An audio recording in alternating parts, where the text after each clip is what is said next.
Another live stream session with Phrankleen. If you're watching me for the first time, thank you for doing so. This is the segment called Say It Like It Is, where we talk about eclectic topics. People send me their stories to my email address. You can see my email address in the description below. If you're watching this on YouTube, it could be trending topics. It could be things that have happened to you. So the premise of this is sort of folks within the Black community, we can learn and grow together, one step at a time. Excuse me. If you can hear me, you can see me, hit the like button. What's up, people?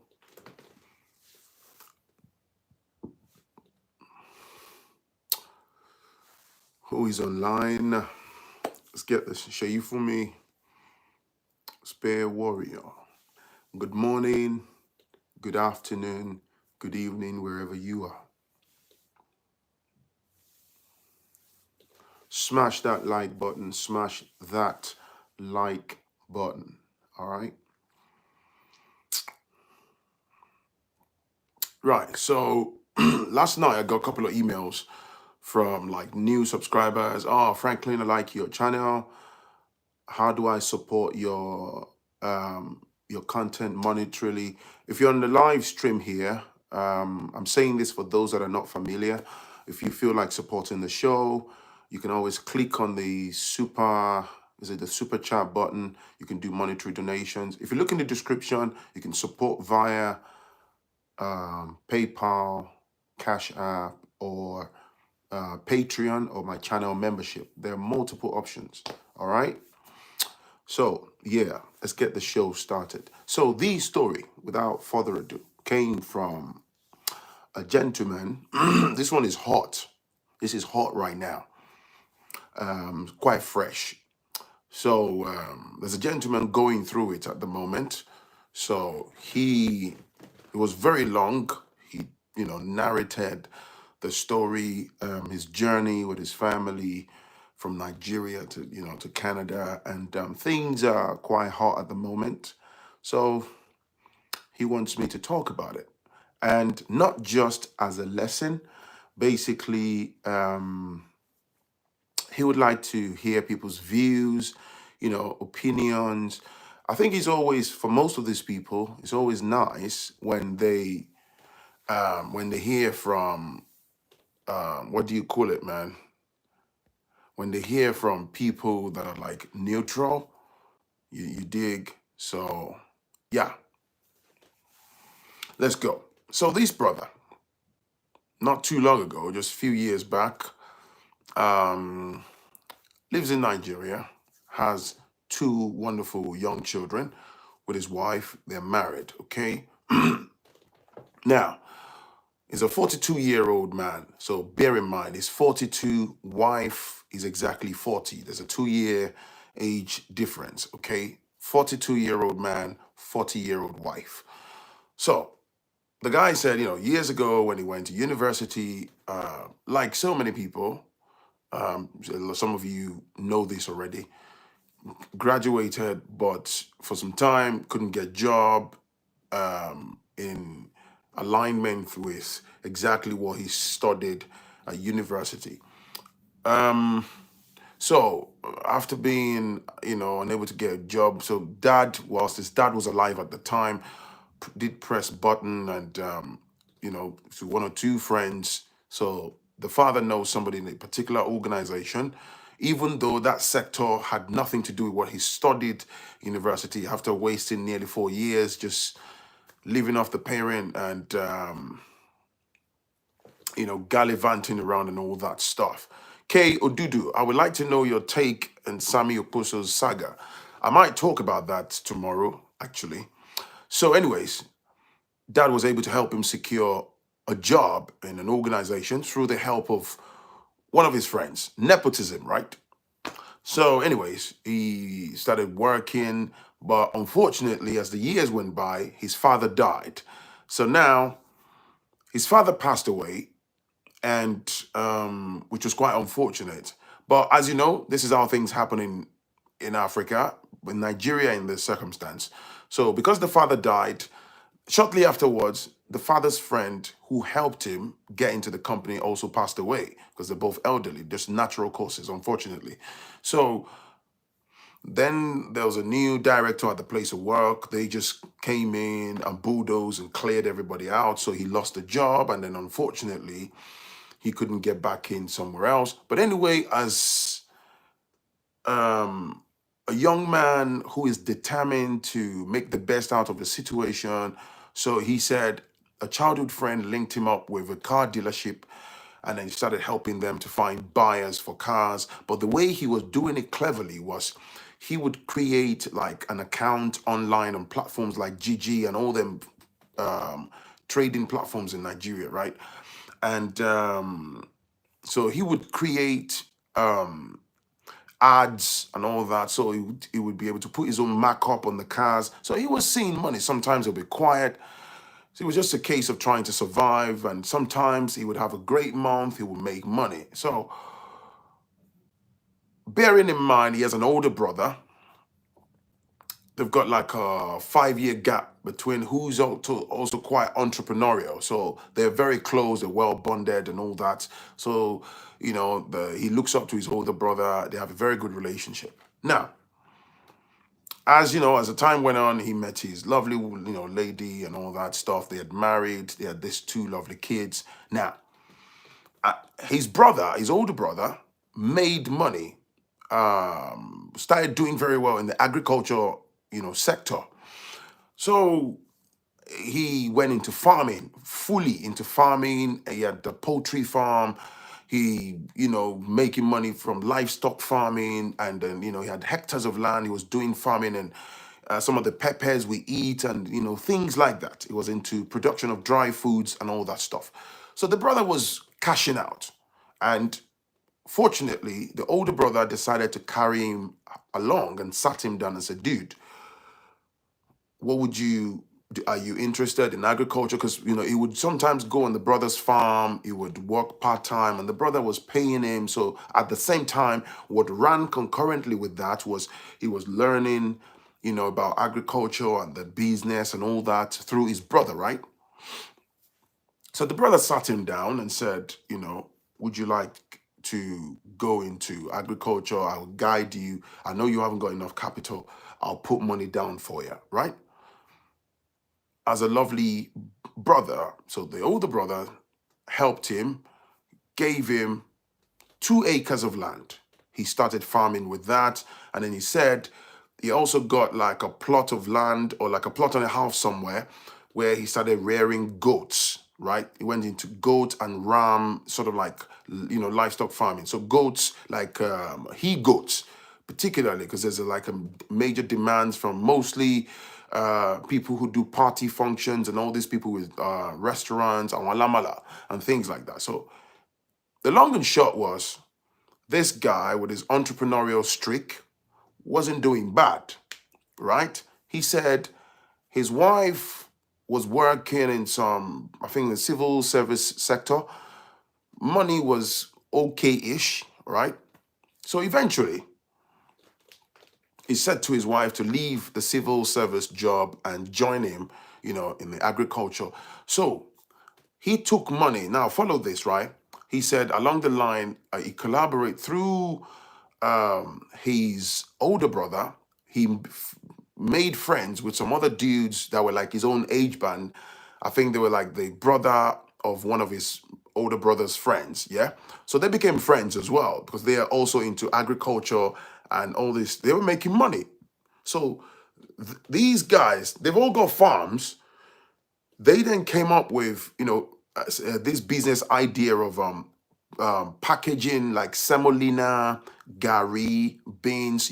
Some of you Nigerians here, Africans will know what I'm saying. So they were packaging it into like 5 kilogram packs or 2 kilogram in sort of like sachet, and looked really nice. And instead of people going to the actual local market and buying in bags and stuff, so they were packaging it and supplying them to like retailers and all that stuff.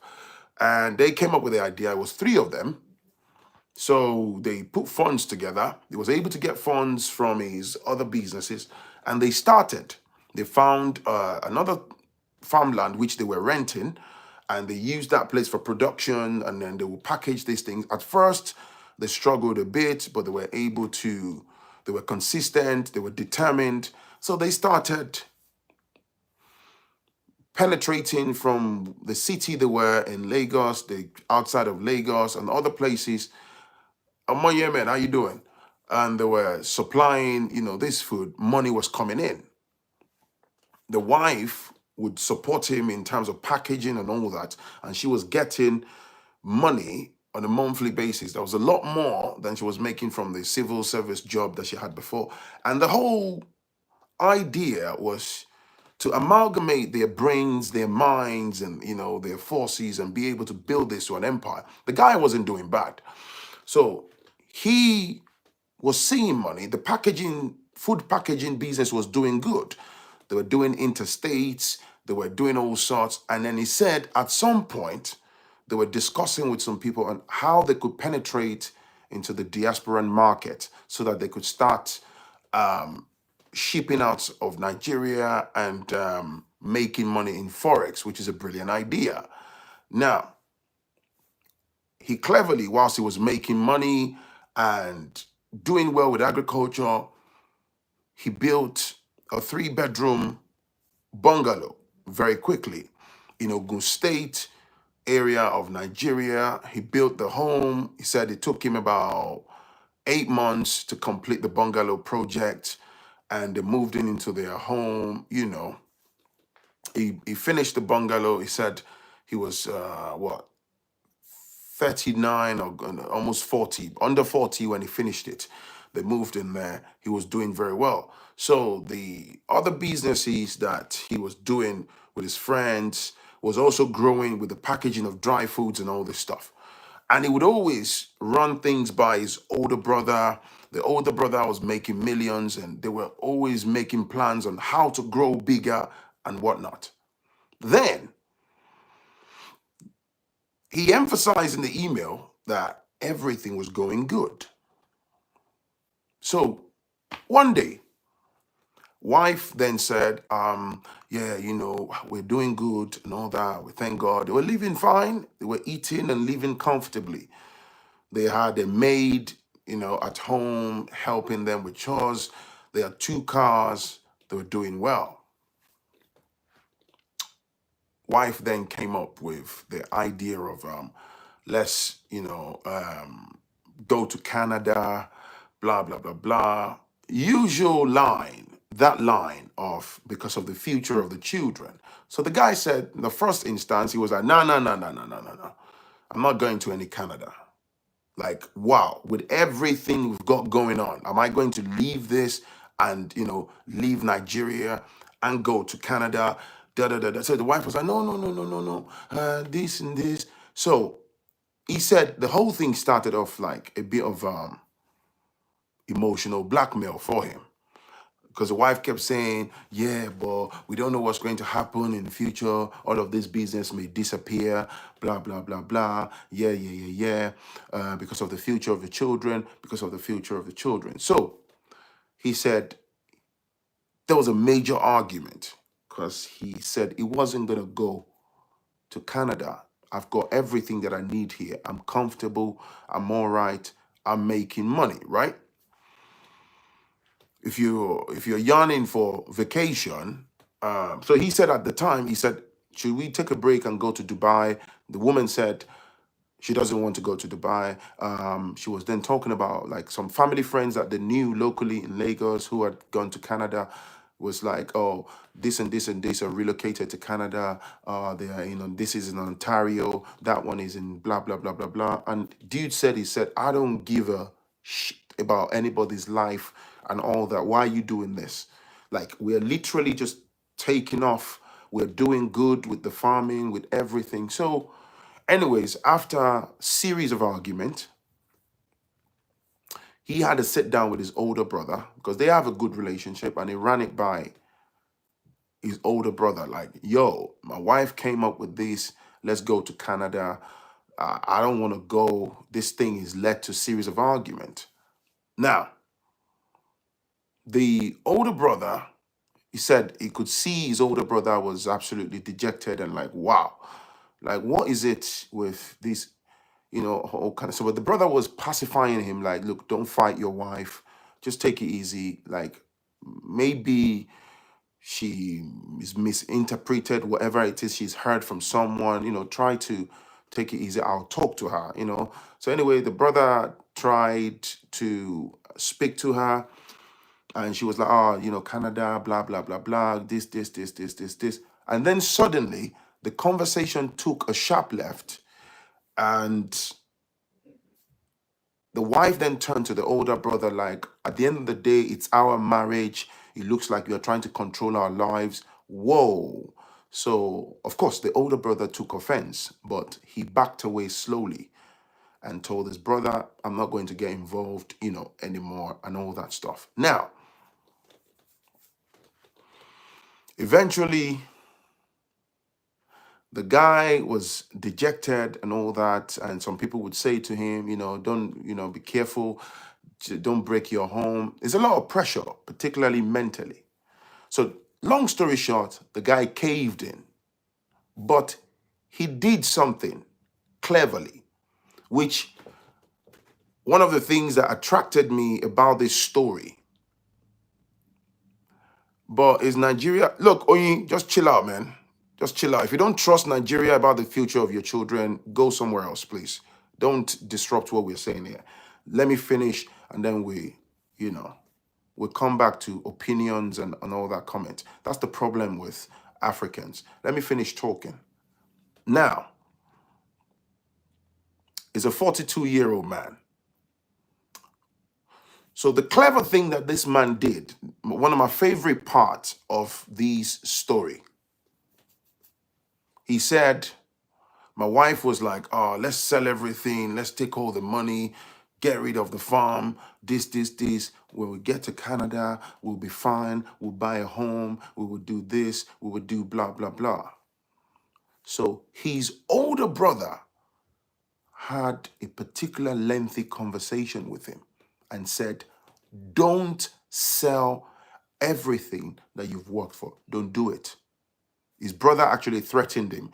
If you sell your home, if you sell everything and you get rid of everything, I would never talk to you again. So he listened. So he told his wife that, nope, I'm not going to sell my bungalow. So he locked the property. Of course, his friends, who he's got investment with on the dry food processing business, they were shocked. Because they, but I can understand. They were shocked, they were devastated, but he had a pact with them. He had a pact, and thanks to his older brother, he had a pact with them that, please, leave it open for me for at least 2 years, okay? Because of family pressure and all this, but please, I don't want to get rid of my stake. And so the guys were like, okay, cool, that's fine. We'll look after the business. We'll carry on pushing it. We'll employ 1 or 2 staffs, and we will keep your dividends running as agreed from scratch and all that. So this guy, his older brother, was looking after his 2-acre farm, was looking after the production, the food packaging business, and then the goat farm. The older brother was looking after it for him. So he packed some money, and he said his wife was like, oh, if you're leaving everything, that means this. So he ignored her. So they put applications through for Canadian PR. So at some point, they were successful. They got the PR, and then they jumped on the plane. They went to Canada. Now, this is where everything starts to unravel. So the wife is so adamant. I'm not going to mention the province, but he said they know 2 family friends in Canada, right? But it turns out the province where they were staying in Canada, those ones are like nearly 4 hours drive away from them. So they came in the 2 weeks, the first 2 weeks that they arrived in Canada, they came to spend the weekend with them. Hey, welcome to Canada. Yay. They came with their kids. And the other friends, they live like miles away. So those ones couldn't come, but did video calls, they talked on WhatsApp and all that stuff. So the dude said, man, there is the heavy snow, there is the loneliness, and there is the struggle, the mental struggle to start to then build. He knew from day one that this place wasn't for him. Now, the wife wants him. Now, there is something I need to say. This guy, even though he went to university years ago, he's got a degree. I told you about his journey, right? He isn't exactly academic. He's got a university degree, but he's not living off that now. So a 42-year-old in Canada, right? So wife said there was a guy, they met someone through a church that they joined. So the guy said that they were trying to get him a job with some security company at first, because this guy, he doesn't have any CV. I don't know what they put down in their Canadian application, but he doesn't have any CV like, oh, maybe he was working as a project manager or blah, blah, blah in the financial sector, and he's trying to bring those skills to hit the ground running in Canada. That's if he gets that job. So the guy said they were trying to get him into some security company, and then he looked at the nature of the job and he said, hell no. So he said, I signed up for the security firm. I'm working in a building environment, and I'm being ordered about. And he said, Phrankleen, I could blatantly see that no way. I'm not going to be delusional. This is backwardness for me. You have to stand and be patrolling building for hours to get what in exchange? So the wife was saying, yeah, you got to pay the dues, blah, blah, blah, blah. This, you can rebuild yourself and go back to school. And then he said to the wife, I'm not going back to any school. I have things back home. So they had more and more argument. Anyway, more and more argument. They spent, by this time, it was about 9 months later, But this guy said, I hated each and every day. The only thing that made me smile was looking at my kids. So, and then to make matters worse, there was the issue of he went somewhere, was trying to sort something out in a particular government department, and he got racially profiled as he was trying to access the building, right? They said he had the lookalike of a burglar that the police were looking for, like, for a few months. So the security guard in that premises held him down, and it was like, whoa, they called the police. He got thrown to the ground, they put him in cuffs, and then eventually they realized that he's not the person that they were looking for and stuff. So now they left him. So when this guy got home, he said he was crying when he was transporting himself back home. And then he got home and he told his wife what happened and all the paperwork the police gave him and all that stuff. Now, the wife kind of like, oh, sorry, babe. This, yeah. And he said he felt like her reaction felt some type of way. But anyways, when they woke up the next morning, he was exploding, and he said, man, nah, no way, man. He said, this is like a sign that this place is not even for me. So the wife was like, suck it up and, man up. And, this man up and, put it behind you. It's not the end of the world. So that led to like a mega explosion of, arguments. And he said to his wife, listen, I'm going back to Nigeria.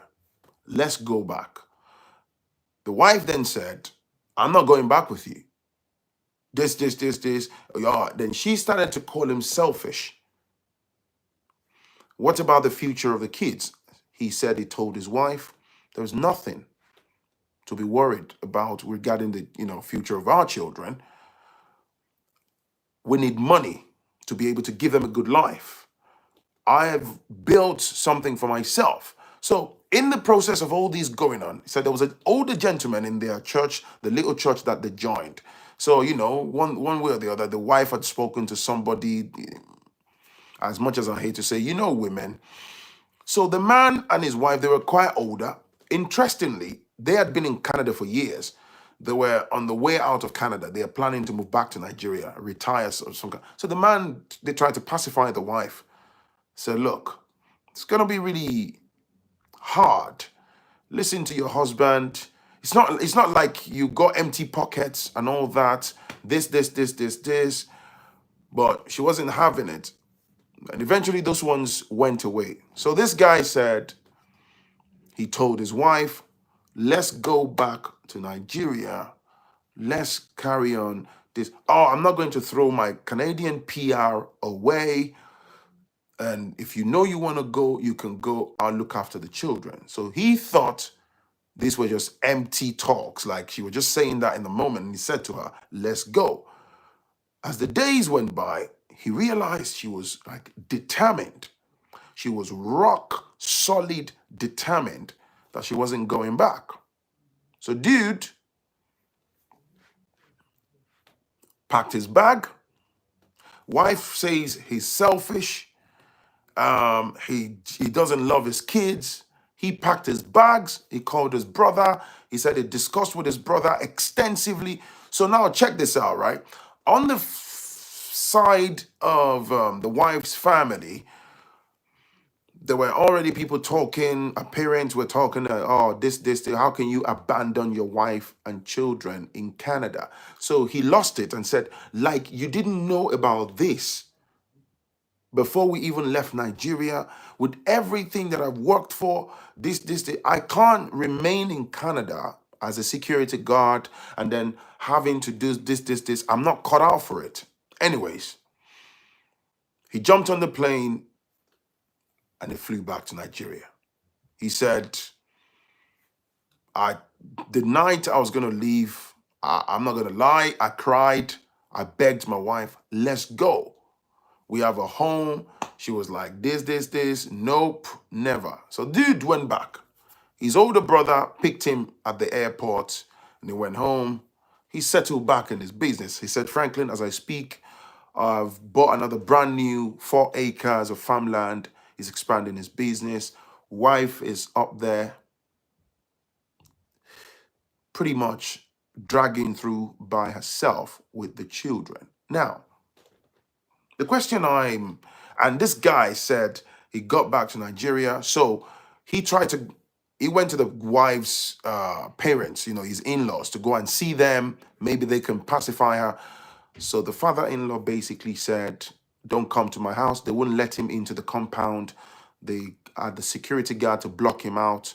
Everybody's on the phone. Her brothers too, the close ranks. And there's this resentment. So he's furious, like, yo, all these years that we've been together, even before we traveled, I've never maltreated her, I loved her and all that. I've taken care of my children. I've always been there.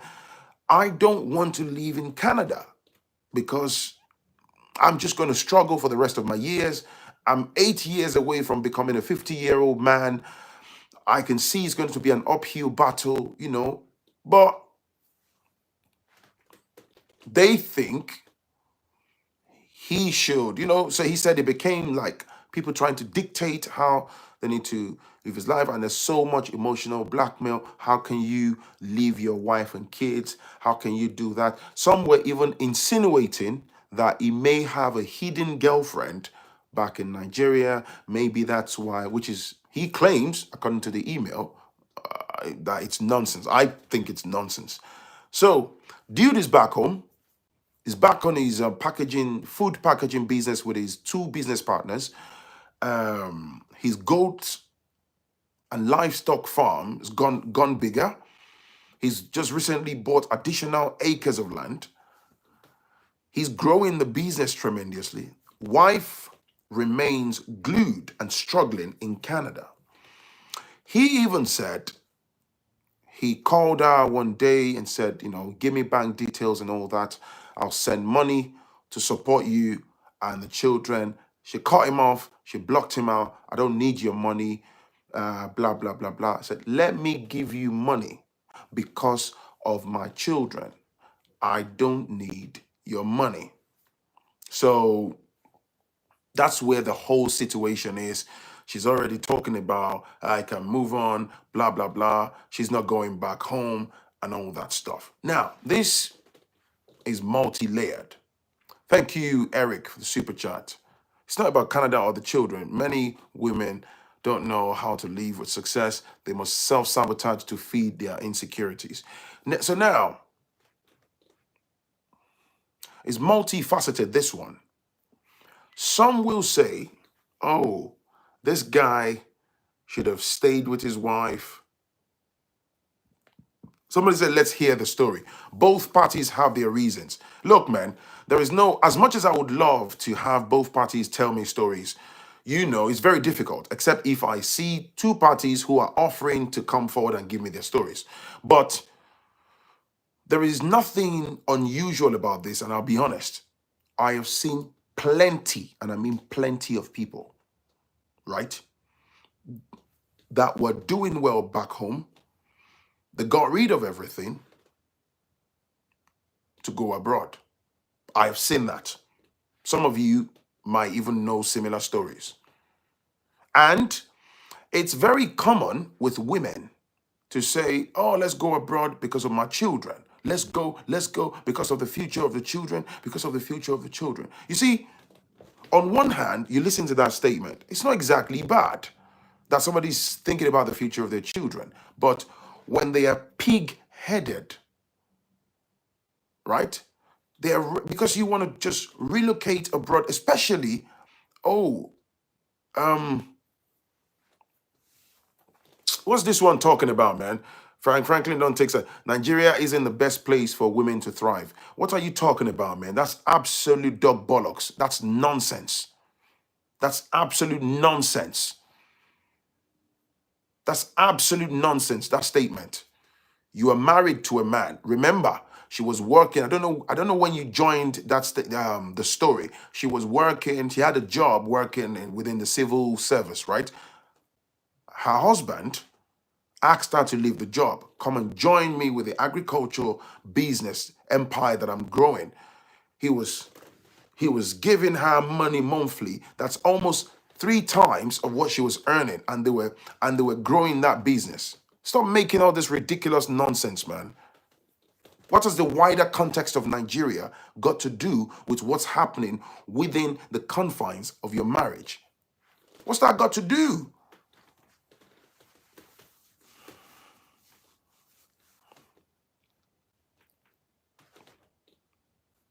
I would tell you one thing on record. Thank you. People are so crazy to go abroad. And this is what the colonization has done to us in the motherland, whether you accept it or not. Everything, I've said this before, I will say it again. Everything African, people have been so damaged mentally. Whatever, it doesn't matter if they have 5 mansions back home. It doesn't matter if they have 100 million, 200 million naira in their bank accounts. They must suppress it for the West. They must throw it away. They must push it in the back burner and come to the West. Traveling is not exactly a crime. That's not what we're talking about here. But it's the fact that what really, I can understand someone that has nothing. Like they were struggling, there's no job, things are really bad. And then they have the opportunity to go out and go and make a life for themselves. I get that. Why would you castigate someone for that? But a brother that's done well for himself,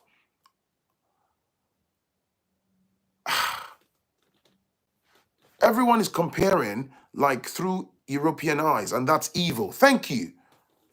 You're comparing life through European eyes. Thank you, Brandy. I love that statement. Thank you for that statement.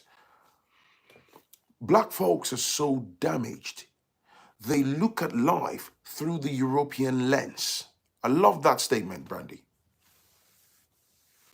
The self-sabotage is on steroids. Trust me, man. Do you think every black person in the States is doing well? In the West is doing well? Do you think? At least he was giving out money monthly. There are women who earn it for themselves in that situation if they're given nothing. Yeah. Troy, it's mental and psychological inferiority complex. Thank you, Troy. Why do we do this? I was reading this story with my mouth wide freaking opened. Why? Why do we do this? Do you know what's funny about life? As we are sat here, JR, I see you, brother. I live in Africa and laugh at toxic-minded Africans in the diasporas who ask me, why are you in that Africa? It's laughable. It's absolutely laughable. There are diasporans watching now. There's about 643 people watching me now. And I'm sure you would agree with me. There are people watching me now, and I don't mean this in a bad way, that they don't even have a plot of land back home. And you know what the truth is? They would love to. They would love to build a house. They would love, some people, if they have what that brother had achieved on the soil of Nigeria, there are diasporans tonight that will start planning their exit from the West. I kid you not. I kid you not. There's a woman that told me the other day, hand on my heart, no word of lie. She said, Phrankleen, if I can successfully build a 3-bedroom bungalow at least, I have a nice car and I have like 10 to 15,000 pounds in my back pocket, I'm going to Nigeria. She said, I am tired.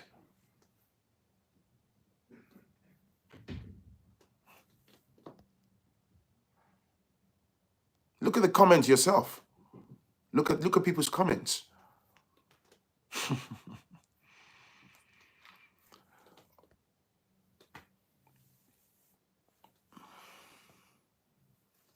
No, there is something I want to say before I forget. Hi, AC, I see you. There's something I want to say. You know, you marry someone. You say you love them. You have a bunch of kids with them. You want to build life with them. You would like to grow old with them. But because of geographical location, you are quick to disconnect and turn out to be a monster. It's crazy.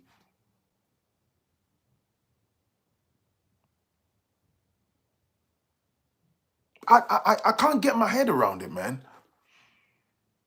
So I was thinking about it this afternoon, right? About 2 hours before the show, I was having a cup of tea and I was thinking,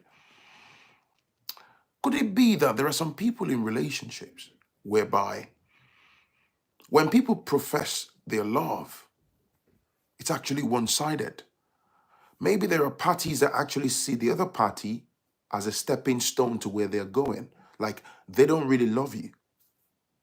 They're just keeping up appearances. I don't know, maybe some people get married because everyone else is getting married. Maybe there's a hidden agenda. Maybe that guy has money, or maybe the woman has something the guy is trying to get. Do you get what I'm saying?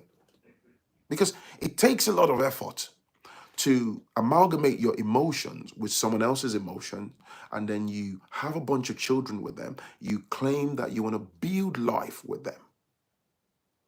Yes, you use people as a means to an end. You see them as a springboard. Because I'm trying to unpack this. It makes no goddamn sense. Yes, there are two sides to every story. I get that. But let me tell you, I'm going by a factor.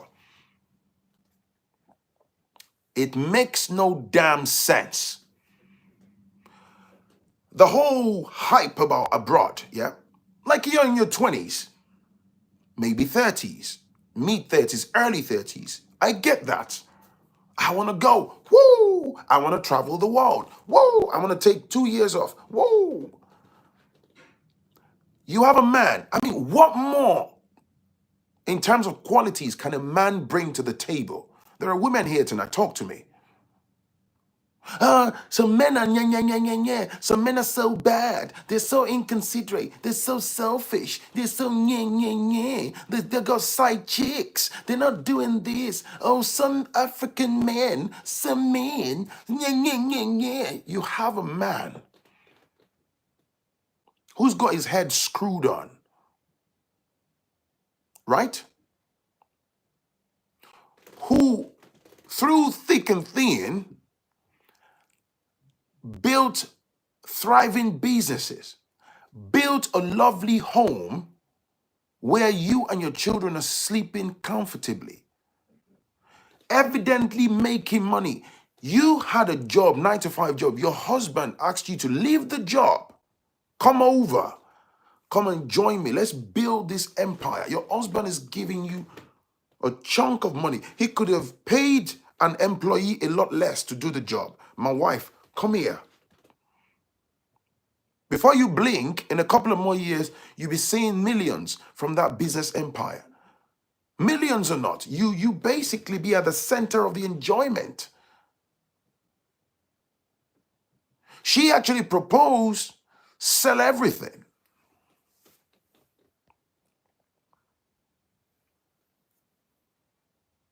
Do you get? Unfortunately, marriage is an escape in many cases, either financial security or access. Thank you, Corey. It's insane.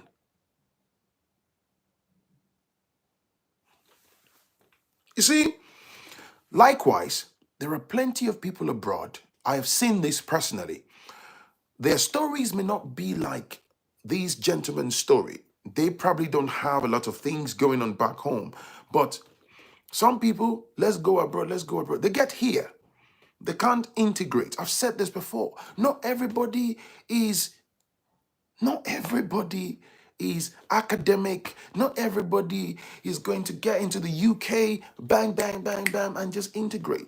In fact, there is plenty of people in the black community that once you get into the system and you realize that the bills have got to go out on a monthly basis, people then quickly turn to what? Survival jobs.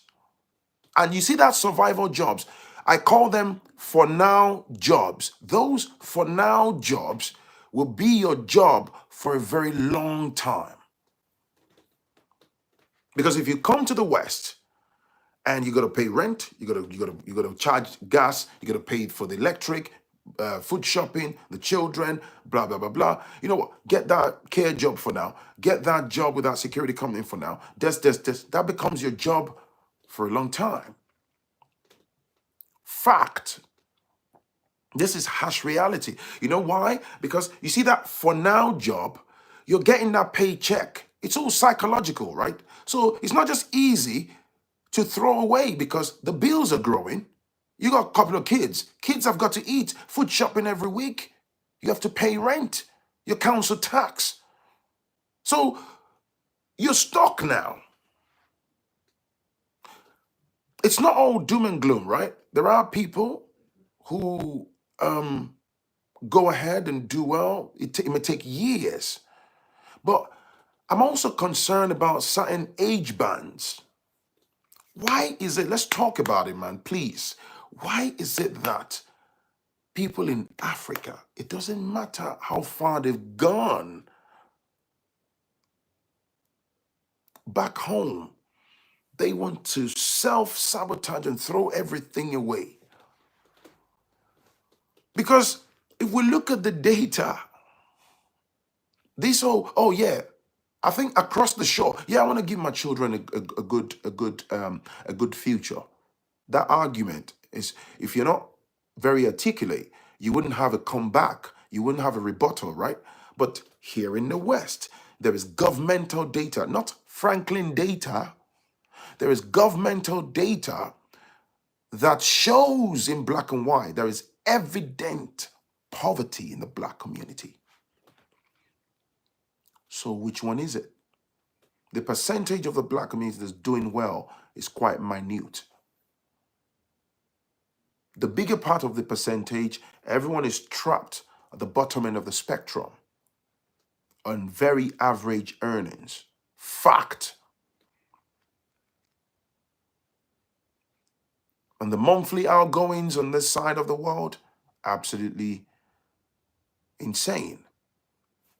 Let me read some of the comments. I'm concerned that Nigeria is still very restrictive and oppressive to women. I'm genuinely concerned about those kids. They need their father in their house. Lack of a father in North America equals easy access to crime for black kids. Absolutely. The UK welcomes you to ages of enslavement and immersion into paying bills for an eternity. If you are not skilled or possess an in-demand talent, best build your business back home and come and visit. I like that. Thank you, Troy. Let me read that again. If you are not skilled or possess an in-demand talent, you see right there, that's where the trap lies, because not many people have the in-demand skill set. Not everyone is an IT expert. Oh, I'm into programming. Oh, I know SQL. Oh, I'm a database analyst. Oh, I've got boom, boom, boom, boom. I want to go learn business analysis. No. Welcome to real life. Not everyone is a lawyer or is a readily available with medical doctor skills. If you don't have, not everyone is a civil engineer. If you don't have those ones, it's hard, man. You'll end up with administrative jobs, working in a grocery store, working in a clothing store, basic jobs. Fact. As a retired educator in the US, even if you have a degree from your country, your degree won't be accepted without your credentials being evaluated. You're right, Kathy. Absolutely, 100%. In demand is key. Not every country is good for any African. Most get stuck. Yeah, that's what I'm talking about, man. Hi, Dima, I see you. If you move abroad, move with those older. You will acquire some wisdom and be well prepared before reality hits you. And let me tell you, if you move abroad, here in the West, people will admonish you. They will give you tips. They will give you idea. They will give you advice. Some will say, try this, try that. But at the end of the day, you are on your own with your cross to bear. Doesn't matter if you have 4 children, 3 children. The people you met in the UK, in the US, they have their own truckload of responsibilities. Somebody was telling me the other day, oh, we came from Nigeria. We stayed with our cousins. So we went to go rent a place, and then we were expecting our cousins to at least say, here is £1,000 to... Hello, Twetwe. Please, what happened next with the story? I'm going to come to it, Akpetombi. Oh, we're expecting our cousins to give us at least £1,000 to get. And I said to the person, to give you £1,000, do you know how much your cousins earn monthly? Both husband and wife. They have 3 children. Because you came from Nigeria and then you stayed with them for 2 months. In fact, they are very nice people. They accommodated you in their house. They were literally sleeping in the walls so you can get space to sleep in their house. And when we were going to rent a place, we were expecting them at least £1,000. The sheer audacity. Elenutikburu.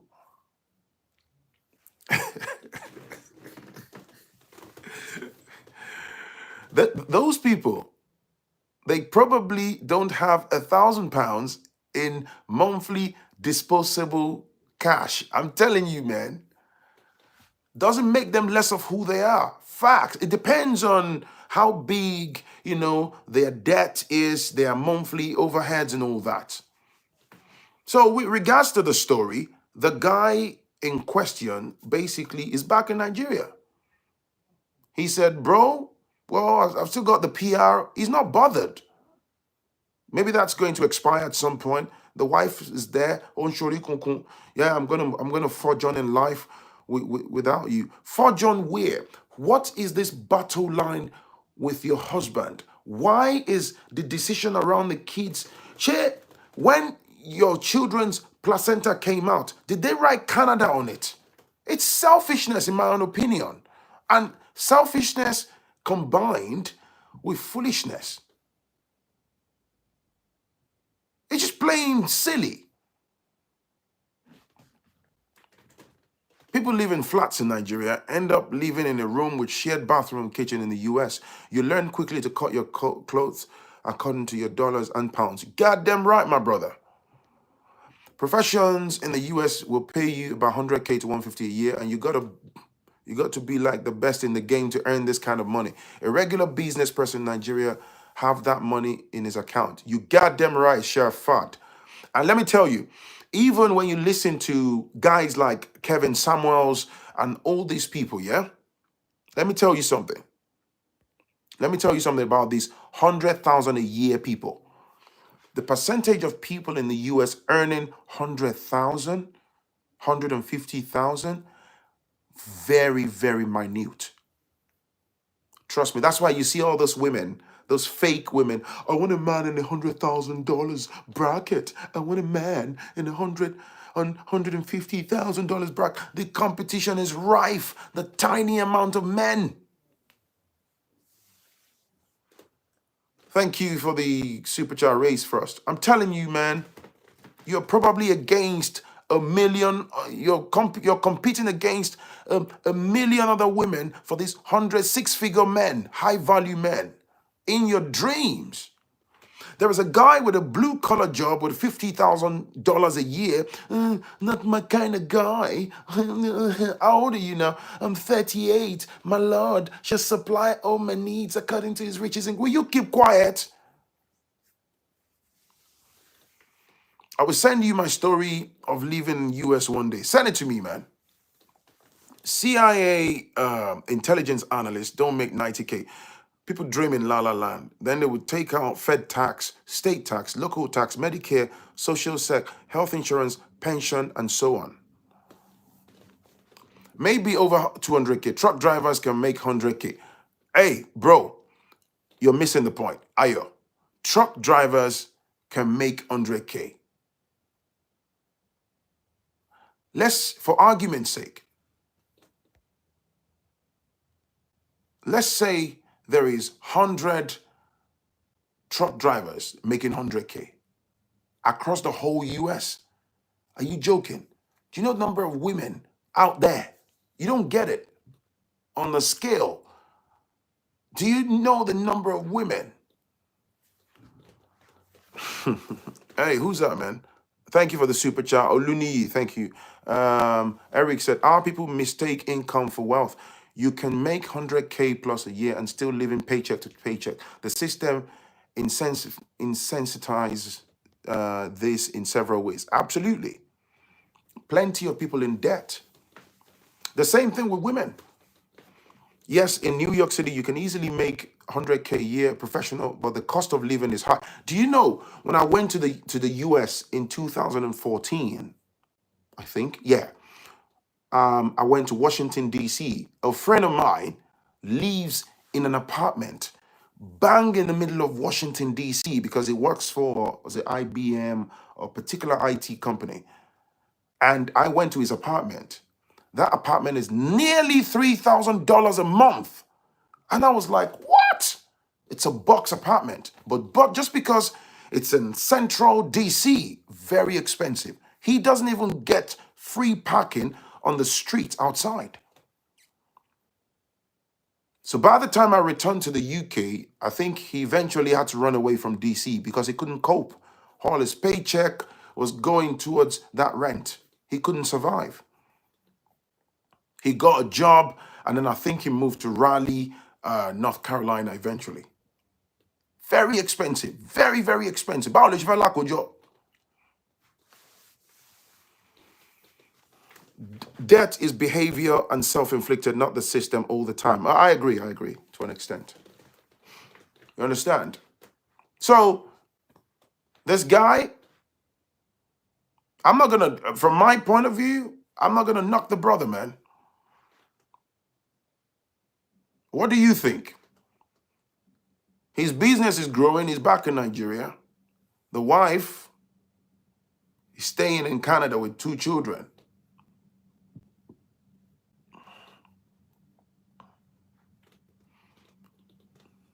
She doesn't want to go back. Facts. You have to have degrees to make maximum jobs. Most won't have the discipline to climb to master's level. You only win when you leverage your debt. The guy will remarry in 2 days. Let me look at that comment. The guy will remarry in 2 days. Men are scarce. Believe me, man.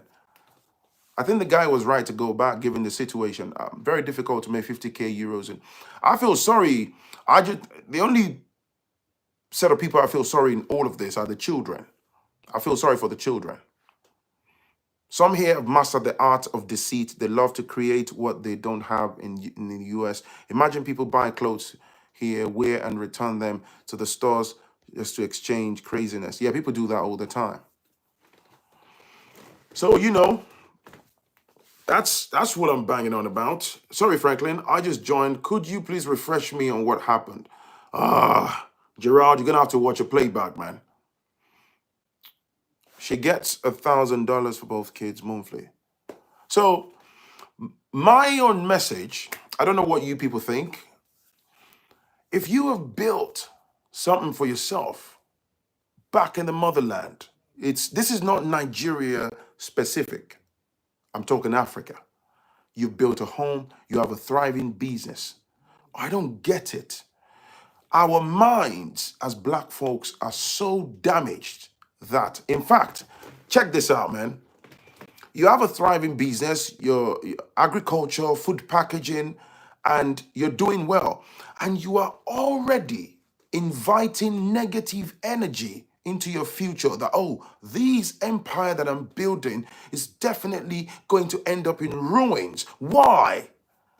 Because if I don't go to Canada, definitely what I'm building here is going to, man, it's crazy.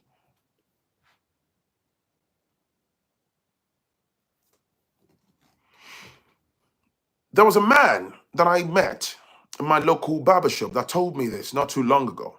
We were chatting, met a lot of people there, and we're chatting, and he said, Phrankleen, I have been in the UK for 17 years. He said, when I left everything back home, the level where I was and all that stuff, I left everything. He said, by the time I immersed myself into the system, I realized my mistake. So I asked him, I interjected and said, why didn't you go back?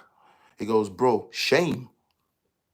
He said, shame won't just let me. He said, shame won't let me jump back on the plane and go back with my tail between my legs and, you know, within a short space of time and go and restart.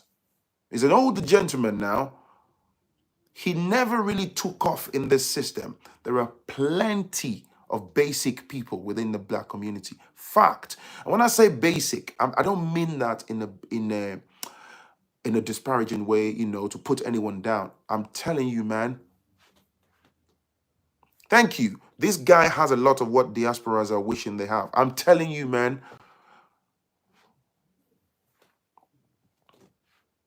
This gentleman you could feel the pain in his voice. He said, Phrankleen, by the time I got here with my wife and children, and he said, I soon realized that I made a major blunder. So I said, why didn't you go back? I said, go back to what? I sold everything. He said, shame would not let me jump back on the plane, and I just carried on winging it. My cousin was a VP of a bank in Lagos. He moved to Canada to live in a 1-bed with 3 children. In fact, there are plenty cases. Let me let you in on a secret. there are plenty cases of people getting Canadian PR. Go and do your findings. Don't take my word for it. There are huge numbers of people getting Canadian PR. You will scale through the application process. That's fine. You will get in. Now, for you to start working, the same application, the same degrees and qualification that got you out of the express pool, that got you the PR, when you get into the Canadian society, they would drag you through hell. So your degree that you're bringing from Lagos, they will water it down and clearly show a blatant disregard. So a bunch of those, the sector of those people are then forced to take on whatever it is they can get their hands on, just to plow through the Canadian life and start struggling. Yeah, the Canadian experience. Packaging, nobody, I'm more suffering and smiling in the diaspora. Oluwaju, I'm more suffering and smiling in the diaspora. Mr. Phrankleen. Thank you, Oluwaju. I appreciate you. Packaging, nobody, I'm more suffering and smiling. Goddamn right.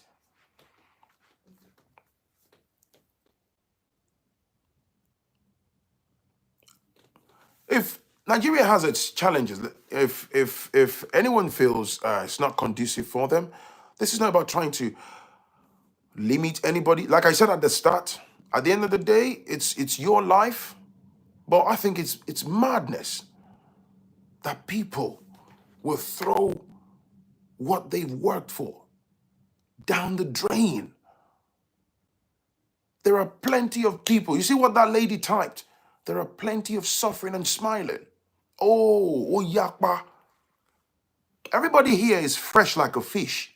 If I bump into you, you bump into me on the pavement, you're nicely dressed. I don't know if you're jobless. You don't know if I'm jobless. You don't know what my struggles are. I don't know what your struggles are. Everybody looks fresh. There are some people right now, if you tell them, right, there's got to be a reason for them to go to Nigeria. They can't even afford to put down the money for the flight ticket. Doesn't mean they are less of who they are, of humans. You understand? This is not an insult. I'm just stating the obvious. They have to put that flight ticket on a credit card. So when they get back, they'll start paying monthly for months to come, man. Eric, let me see what you've written there. To my African cousins in Nigeria, listen to me. If you have a business there, do not go to the West. Grow your wealth at home. Please, stop doing this to yourself, man. Do you know what's funny about the average Nigerian? Go and look at them on Instablog and all this platform. The moment somebody says, I double dare you to make a video and say, oh, look at me, it's snowing in Canada. They will hijack what you've said and instantaneously interpret it as you're trying to dissuade them from traveling. That's why a bunch of our people, they travel with internal blindness. Jesus will solve it. Yamaje. Then you get abroad. Then you realize that you are on your own. What you have, I think people don't value what they have until it's gone.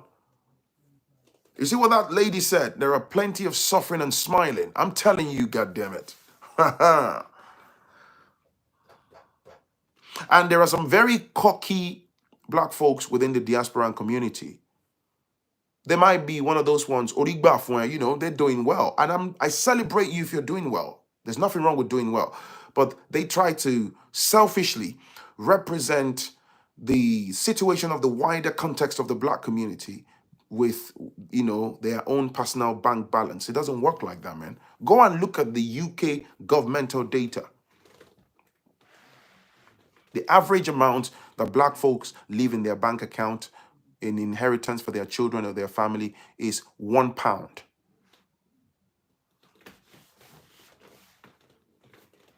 People are struggling. Wait till you find out that you insure the person and not the car. Think the only reason many haven't just packed up their capital and went to Africa is because we have families here. Kathy, you're correct. We are here in diaspora trying to build and have something back home, and they are selling what they have to come here. Jane, it's laughable, isn't it? You're 42, you're 8 years or less away from being a 50-year-old man. You've done bloody well for yourself. You have a lovely bungalow. Regardless of any challenges anybody tells you about Nigeria as an example, if you have your own home built in Nigeria, you have your own accommodation, that's over 50% of your problem solved. Go and ask anyone. That's over 50% of your problem solved. Onili aratitie. You live and sleep comfortably. You have food in your house. That's over 50% of your problem solved in Africa. I'm telling you. Don't let anybody lie to you, man.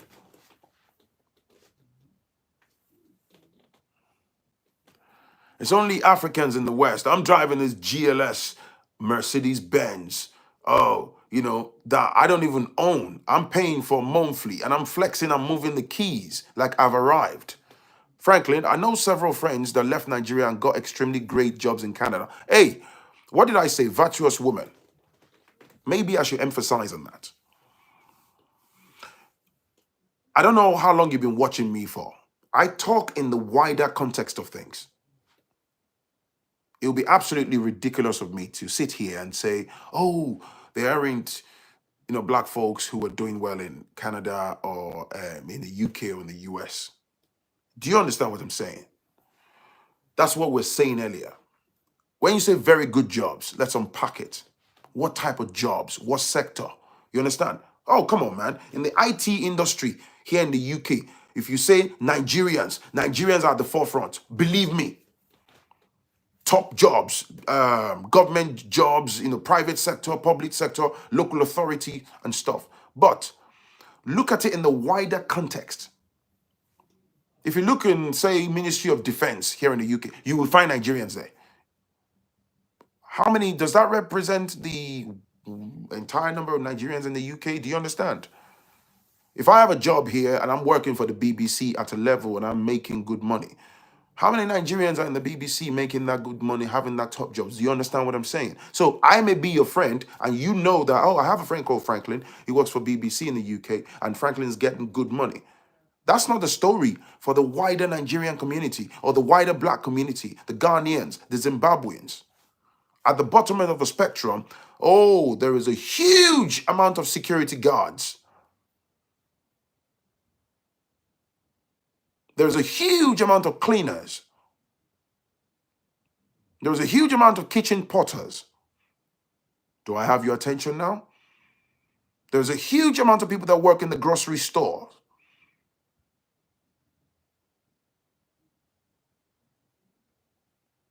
Do you understand?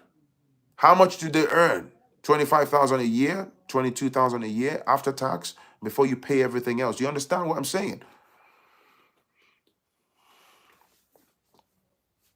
Nigerians and Kenyans share much in common, maybe because some inherited this British mentality. The wife must be honest if the kids belong to the man.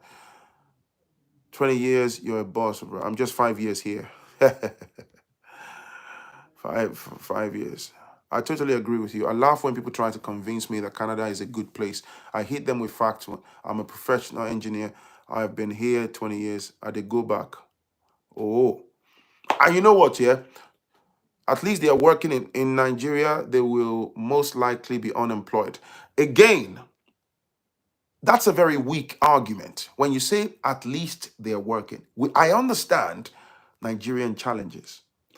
Look at it through the context of the life you are living in the West, okay? If you're trying to score points in the context of an argument, okay, we're not doing ourselves a favor. We're not being honest.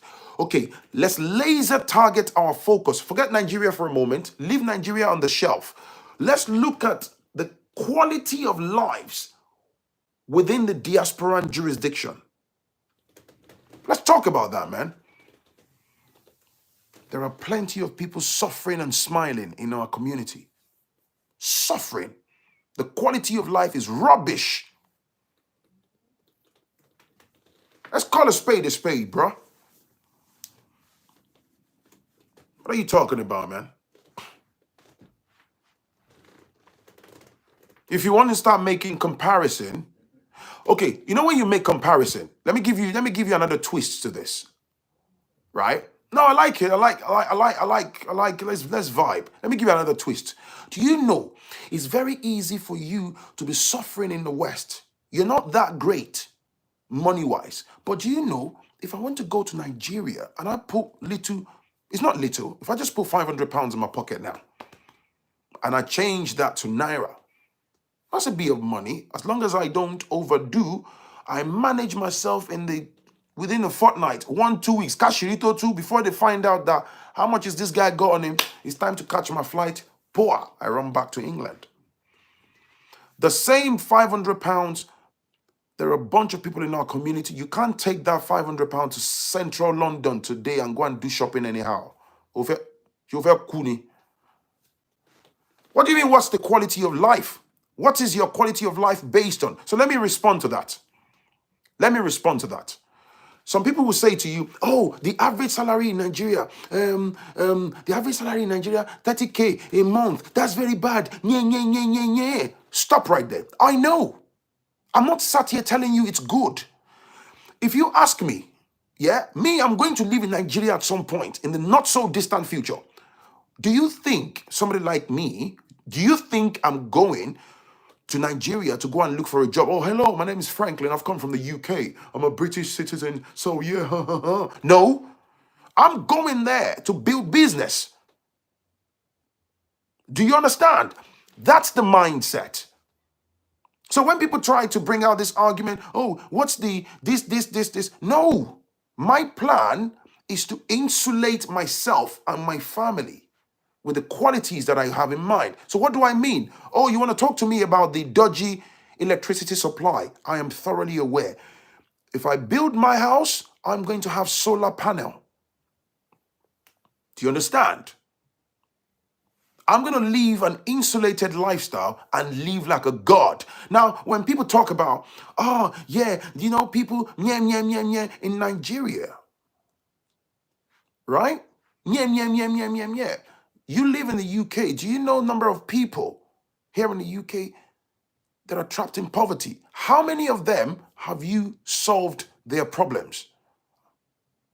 It's a honest question. Yeah, I'm thoroughly aware means I'm fully aware. So it's not like you're trying to educate me about it.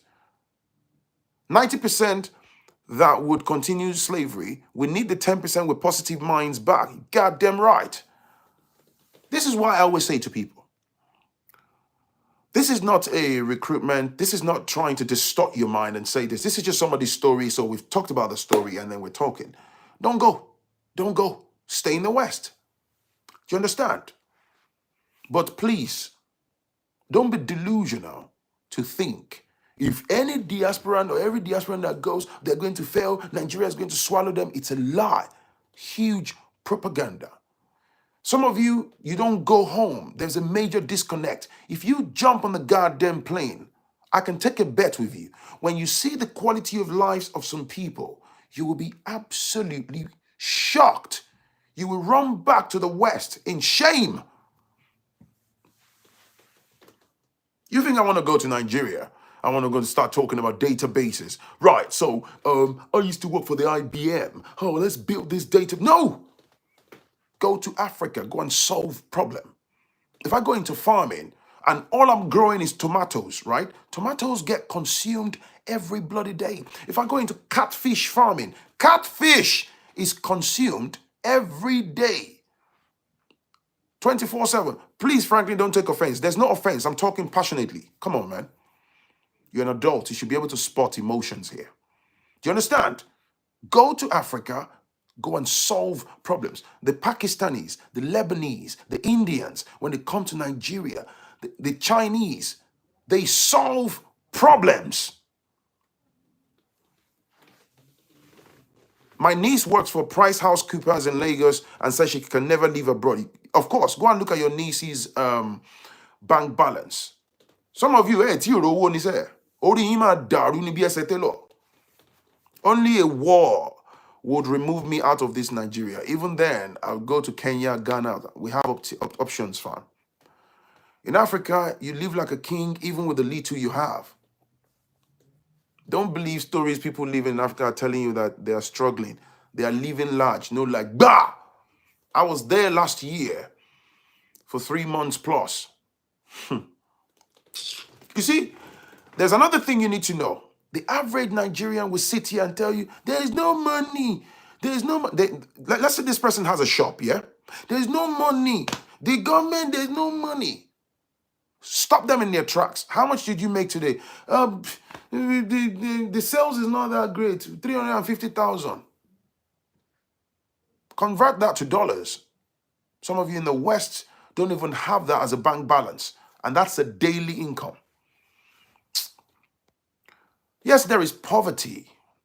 I know. Who's going there to look for? You think I'm going there to work for someone? Maybe it's for someone else who is not businessman. No. Out of 200 million people don't believe. How about the people you know are doing fine? Glory to God. That's your business, man. Bro, that's your business. This is what I'm telling you. See, all these things you're trying to tell me, yeah? That's your business. The long and short of what you're saying, you want to stay in the West, yeah? That's fine. Hold on to the negativity, stay in the West, grow old in the West, let the next generations of yours live in the West. And then what? That's fine. But you see, we that are going back home, leave us alone. Do you understand? You think you're the one that would tell me about the challenges in Africa. We know. Just being amongst my own kind, the mental freedom is priceless. The desperation to go to the West is heightened that Nigerians settle for countries like Ukraine where they lose their lives. A brother died within days of getting to Ukraine. Yes, Akwitombi, of course. They'll go to Ukraine. They'll go to all these countries, man, in Europe that they are. I met a guy last year, a young dude in his mid-20s. He told me how he was trapped in the basement of a house for almost 9 months in Dubai. He was telling me how they were getting sexually violated on a daily basis. I was crying. And the guy just sat there. He's like, can you move that shit? What am I going to do? I just got to move on. I asked him, I said, wait, what? He was a victim of human trafficking because he just wanted, and guess what? Before that happened to him, he had a lovely tailoring business. He told me that he was making very good money on a monthly basis. He went to Dubai on some bogus travel package and he was trapped in the basement of a house and the Arabs violated him for 9 months. Others died. He was lucky to escape. Imagine leaving Nigeria for Ukraine. Nigerians going to Malta, Ukraine, Cyprus. Dubai is beautiful. Holiday-wise, it's marvelous.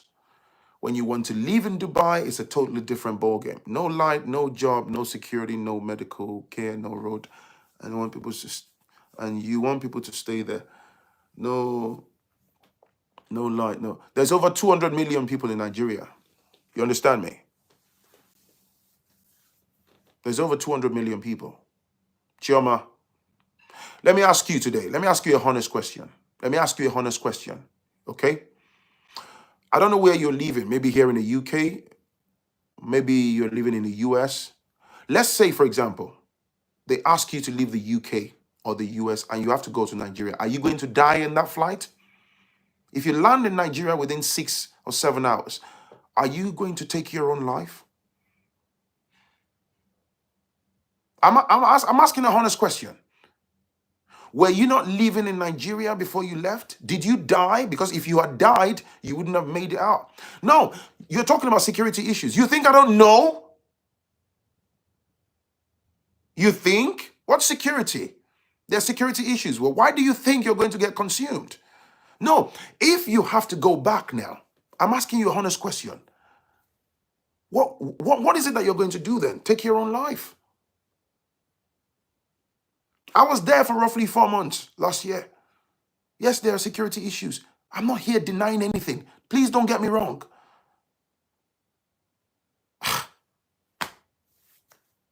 There are multi-millions of people. Everybody should be dead by now. There's a bit of propaganda attached to these things, man.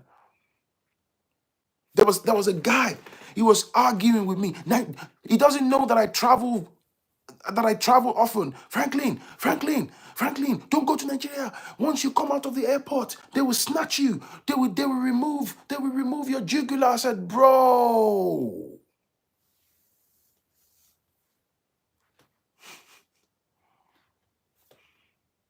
Please do me a favor. After this live stream, go online. If you live in the UK, go and look at police database records of unsolved kidnap cases, rape cases, all sorts of violence, robbery. Security wise, UK may be better than Nigeria in some regard. But what I'm telling you is, so you can't tell me, oh, yeah, because there's nothing like a better case of violence or a better case of rape or a better case of kidnap. There are children going missing in the UK on a daily basis, and UK has one of the most cameras in the world. Imagine you send your child to school and they go missing, you never see them again. Go and check. America, there's school shootings. People get murdered every day. Police kill black folks every day. Go and check online. Don't take my word for it. Go and check online. Stop being a gatekeeper for the West. But I respect your choice if you want to live in the West. Don't carry on like the West is just perfect. It's a lie. There is human trafficking in the West. Babies get stolen and kidnapped. There is organ harvesting. Go and check online.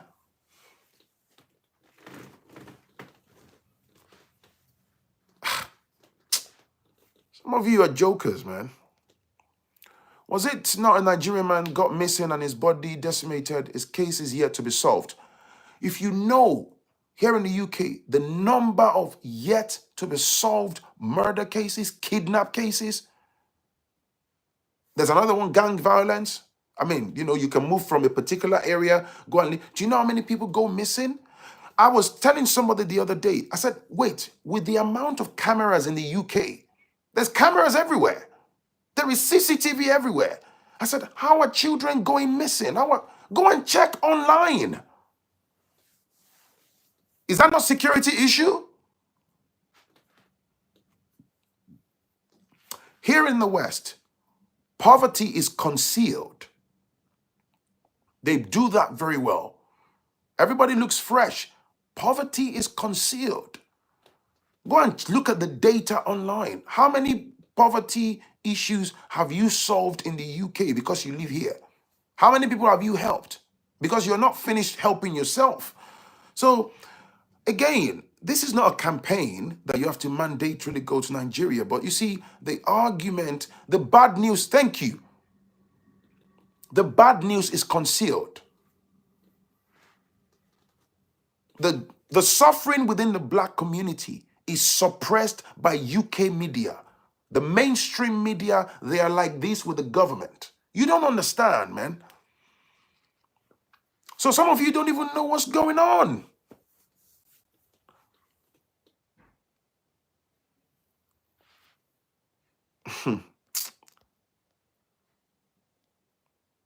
Organ trafficking in the Arab countries. Go and look at what they are doing to women, your African women. Somebody was talking about women's rights in Nigeria. My brother, I agree with you. Go and look at what they are doing to the same women that you're talking about in Arab countries. The beautiful Dubai that they show you, that you go spend money on for your 2 weeks vacation. Go and ask the people that have been captured. Some people are going through it as we speak. They look like you and I. Abroad is not for. Nearly 950 online. If you haven't, hit the like button, family. Smash that like button. We need to fix African countries. And of course, man.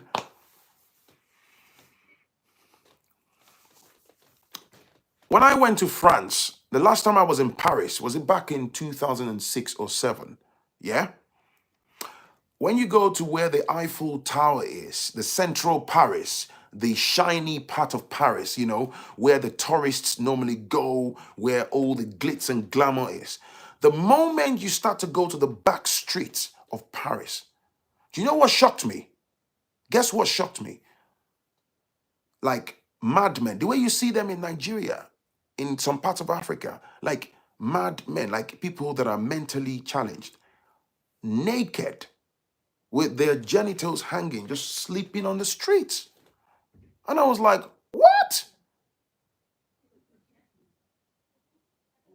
I counted nearly 12. I'm talking Paris. Do they show you that on TV? Oh, yeah. Slumber junkies everywhere. Go and ask anyone that lives in Paris. I mean, one of the favorite, popular city in the world, highly rated. Oh, Paris. Oh, marvelous. Oh, France, lovely. They're not going to show you that on TV.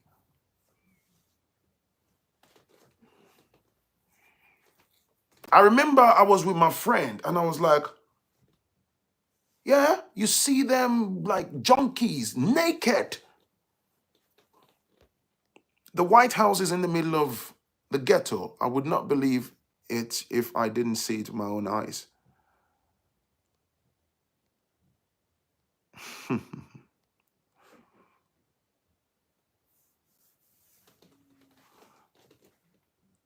The strategy of the West, so we can drop the shutter on the show. The strategy of the West,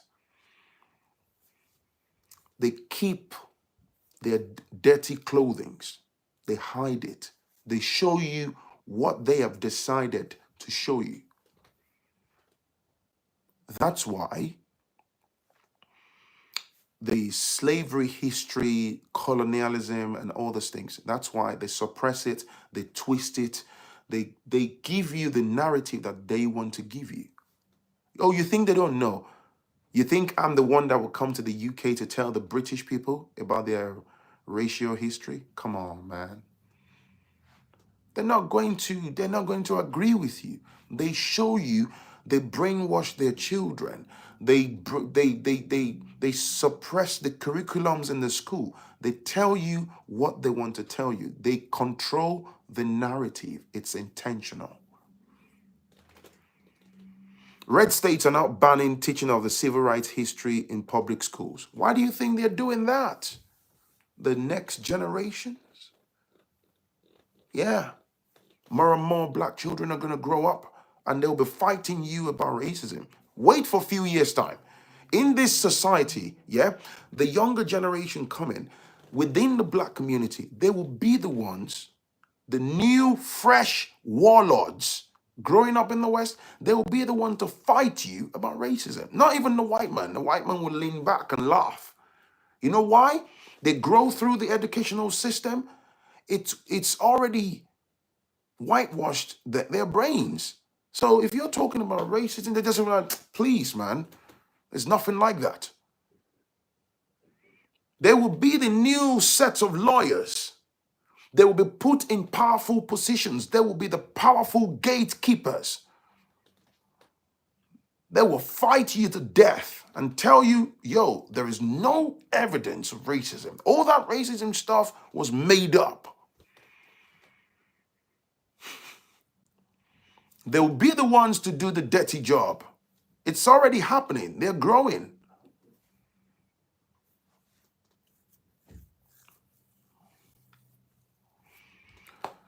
Junkies are littering the streets of downtown in every big Western city. It's a common thing, but the media won't show you. Just show you what you want to see and hear, just as this current passes. Of course, it's a controlled narrative. So, the long and short of what I'm saying, I had to go in that direction. So some of you come here, yeah, because of insecurity. Pause.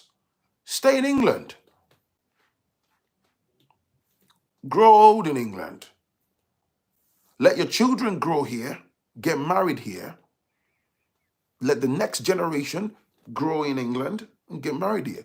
One, you cannot lay a claim to these countries. You can't. You need an example? Look at the Windrush generation. Look at the price they paid. Look at what they did for England. They still reminded them that you're a bunch of Negroes, right? And two, like I said, there is no amount of gatekeeping that will put you at the front of affairs. Fact. So this is not about forcing anybody to go and live in Nigeria. That's fine. I see some black people, England is the best country in the world. This country is this guy was saying the other day, England is the best country in the world. The country that colonized Africa, that destroyed, killed, raped, pillaged. How do you begin to get in a conversation with people like that? I just smiled and walked away. Because why? They gave him a British passport. So what do you have to do? You're saying,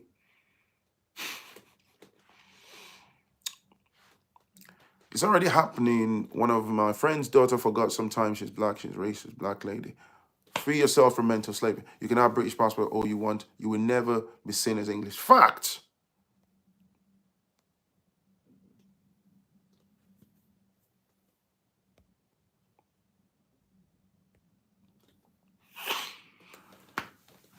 Anyways, that's me done. It's been a wonderful session. Smash the like button, please. Smash the like button. And yes, Africa is beautiful. Africa is home. I want to be in my lifetime. I want to be that man. I don't want to be a tenant in my motherland. My bloodline emanated from Oduduwa land, you know, and I want to be that man. I want to be in that lineage. You dig? I've done my fair share. I've tried. I've lived in the West for about 2 straight decades of my life. I've paid my dues in the system. I've done my bit, you know. I'm not gonna die in the West. Nah. You know what I'm saying? Thank you for the super chat, man. Thank you, Phrankleen. Keep up the great job. Thank you, Photon 30. You know, some of our people, I'm the least of your worries, man. I'm not even your, it's beautiful here in Africa. JR, I see you, brother.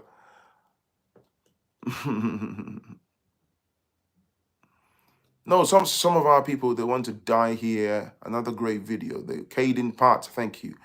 They want to die, black folks, they want to die and defend the gate. You're joking. There's no stake. What you are holding on to, on a final note, is an illusion of inclusion. You're not a part of the system. You never will be. They will always remind you. They'll always let you know. In fact, when you're trying so hard to be included, they're going to look at you like, what a joker. You're not. 90% of the identifiable challenges in Nigeria, if you trace it back, it came from the West. Your leaders, this is not about, oh yeah, you're blaming the rest. In Africa, we have to accept responsibility. Pause. The dodgy leaders that you're referring to, they are puppets. Trace the strings to the hand controlling the puppets. What you are holding on to is an illusion of inclusion. Thank you very much. It's been a pleasure, and I'll catch you in the very next one. Peace and love, man.